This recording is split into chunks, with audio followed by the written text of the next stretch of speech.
Hi, I'm Mary.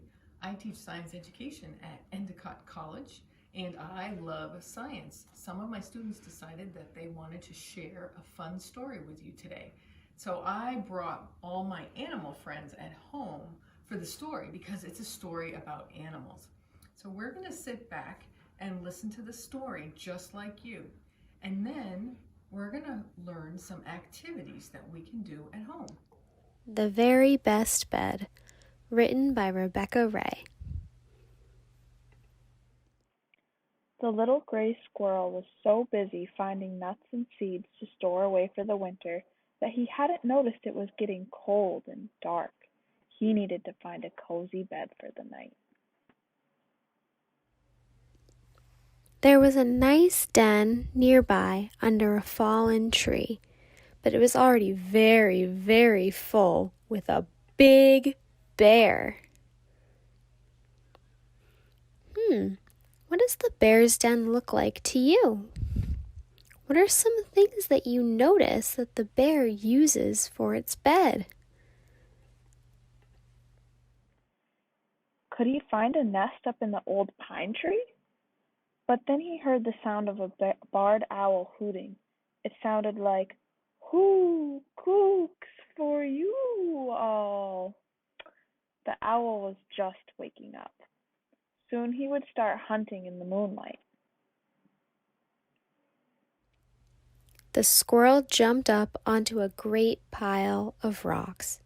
There was a safe little cave there, but when he peeked inside, he saw a red fox snuggled up with his warm, bushy tail. What if the fox wakes up hungry too? What do you notice the fox is laying on in his cave?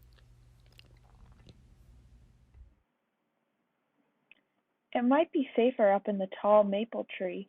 So up, up, up he climbed. A family of bats was hanging upside down from the branches. The squirrel tried it, but it made his head ache. Ouch! What was wrong with the squirrel's bed up in the maple tree with the bats? Why didn't he like it? With a big jump, the squirrel leaped to a nearby apple tree. Down below, he saw a trail of nibbled apples. They looked delicious. Two deer rested there. It would be warm to snuggle between them, but they woke up and started to move away. Deer only sleep for a few hours at a time. Do you think squirrels and deer sleep for the same amount of time? He followed a cottontail rabbit, hop, hop, hopping towards a group of thick young spruce trees. It was heading for a small hollow in the grass lined with leaves. What a perfect place to sleep! Too bad it was only big enough for one rabbit. Down by the water's edge, the squirrel saw ducks and geese sleeping on rafts of reeds and cattails. The gentle waves rocked them back and forth, but the squirrel didn't want to get his own little feet wet. Why didn't the squirrel want to sleep like the ducks and geese? A ripple of water caught his eye. He watched two seals bobbing upright in a harbor porpoise, gently rolling on the surface of the water. It looked like they didn't mind sleeping in the water at all. Imagine that. At the pond, on his way back to the woods, the squirrel saw a big beaver slap his flat tail on the water and dive down into his lodge in the middle of the pond. But the squirrel certainly did not want to get his fluffy tail wet. A wet tail was just as bad as wet feet. The sky was getting darker, but the squirrel noticed a tiny hole at the base of an oak tree. He peeked inside and saw a chipmunk sleeping on a bed of leaves and grass. There were lots of seeds nearby in case he woke up hungry. It looked very, very cozy, especially with a snack so handy. There wasn't quite enough room for a squirrel, too. What do you think was so nice about the chipmunk's home? What made it so cozy? So the squirrel began to climb higher up the oak tree. He saw a mama raccoon resting on a branch next to a bigger hole in the tree. But when he looked inside, there was a nest full of raccoon babies. It didn't look like they would be going to sleep any time soon.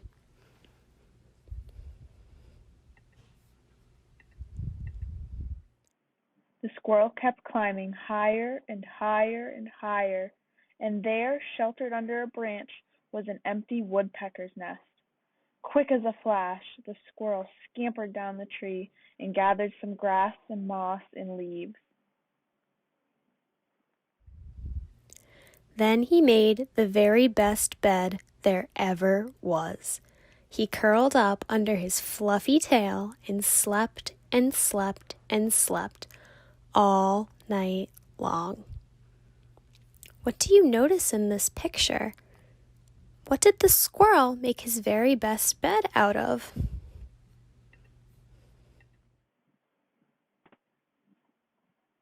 Do you think the squirrel had the very best bed of all? Take a look at this picture. Look at all of the animals in their beds. Which one was your favorite? Which one do you think had the best bed? That was an interesting story. It's amazing how many different kinds of beds animals make. Some make their beds in the grass in the backyard, some in a tree, some under the ground. So amazing. And it's funny because I've been noticing as it's getting colder, there's less animals around. I wonder how long animals sleep for, too. Well, we have some resources that we'll share, and maybe we can figure that out later. But for now, this story has made us all think about how we could actually make a very best bed for our own animals at home. This is my little friend Rabbit, and I decided I saw a rabbit in the story that I want to make Rabbit a home. I noticed the rabbit had a home in the grass with some leaves and that made a nice, look like a nice soft bed. So I'm going to try to make my own, and we want you to do the same thing at home if you would like, and maybe share them with us. So we're going to share the different very best beds we made for our favorite animals. Hi everyone, I hope you enjoyed the book and are excited for the activity we have planned for all of you today. We have decided that we want to make our own very best beds for our animals at home. We will first share our best beds before we invite you to make your own best bed for your favorite animal. If you want more information on this activity, please refer to this at Padlet. The first best bed is for the squirrel. It is made out of a cardboard box to represent a hole in a tree, and it has paper and cardboard like grass and moss from the story. It also has nuts and berries for the squirrel if he gets hungry when he wakes up. The next best bed is for the reindeer. This bed is made out of a takeout bag and cardboard. Part of the paper from the bag was ripped up to be food for the reindeer. The next best bed is for this rabbit. We noticed that the rabbit in the story made a bed in the grass with leaves to lay on. This bed is made out of a paper bag, a box, and some green paint. We decided to make a very best bed for a bear. We noticed the bear in the story had a bed under a tree, so we decided to make a best bed with a blanket and a piece of wood over the top, just like the tree. We made another best bed for a bear. This one is under a tree, if you look carefully. And we made a shoebox, like a cave, and then a bed with bits and pieces of a paper towel roll, just like leaves underneath in the story. Now it's your turn to make your best bed for your own animal.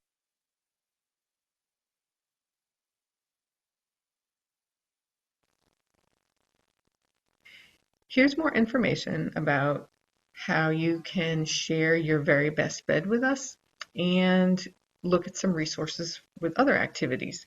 We created a space in Padlet for you to do that. It is located here at this link. It's completely anonymous. Only people that have the link can post something and see what's there. So if we go there, it's called My Bed for My Animal. One of the students, Haley, created this space for us. When you go there, you'll find some resources that we put together about winter animals. And you can click right in and go to a web page that has some information about animals and how they prepare for winter. If you're interested in learning more about hibernation, animal migration, or just other fun stories about winter animals, we compiled a list of some books that you can take a look at. And we also put some additional questions and ideas together for how you can use a book like The Very Best Bed to help your child think more scientifically by making more observations and asking questions in some ways that we did in the story. And so there's some examples there that you can look at and explore, and then also some winter activities that you can try at home. The very best bed and some suggestions for materials you could use at home with your child, and some outdoor winter activities as well. So I hope you get some use out of this resource. And I'm going to go back now to Padlet.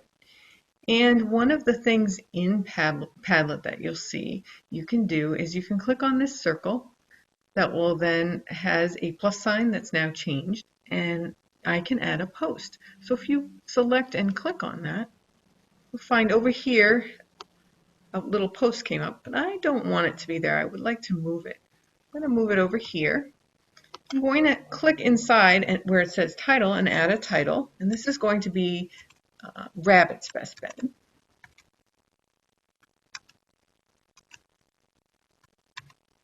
And then what I can do is I can upload something from my computer, or I could link something.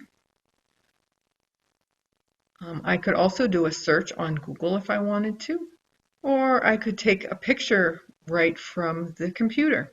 And there's a wide variety of other things that I could actually do to put into this space and post in Padlet.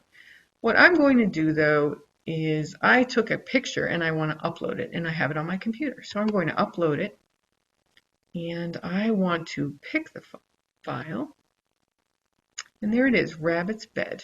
I'm going to select that and open it, and it should come right up just like that. And that looks perfect. So this is how you can share your best bed with us. So we hope to see some of your creative ideas from home, and hope you have an opportunity to make some use out of the resources that we have. I would just like to acknowledge the students from Endicott College School of Education that are part of a group called the National Science Teachers Association Student Chapter here on campus at Endicott, for taking the time and creativity to come up with some fun ideas for this experience. We hope you enjoy it as much as we did. Thank you for listening.